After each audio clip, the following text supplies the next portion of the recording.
Naniarchar press ক্লাবের আয়োজনে সুধী সমাবেশ।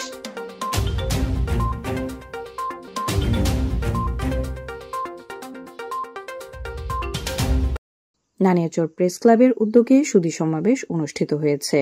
শুক্রবার সকালে নানিয়াচরে জেলা পরিষদ রেস্ট হাউসে আয়োজিত সুধী সমাবেশে প্রধান অতিথি ছিলেন নানিয়াচর জোনের উপ অধিনায়ক মেজর মোহাম্মদ মশিউর রহমান পিএসসি।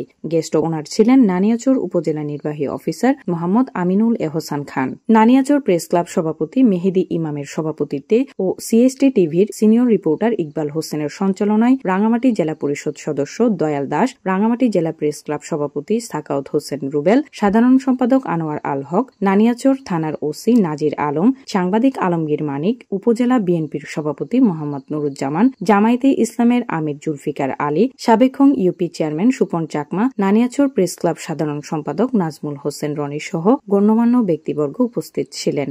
অনুষ্ঠানে বক্তারা বলেন, সাংবাদিকেরা সমাজের দর্পণ, সুতরাং আপনাদেরকে সত্য ও বস্তুনিষ্ঠ সংবাদ জাতির সামনে উপস্থাপন করতে হবে। সত্য প্রচারে বাধা আসবে, তবে সেই বাধা বিপত্তি উপেক্ষা করেই আপনাদেরকে সামনে আগাতে হবে। Desk report, CST TV.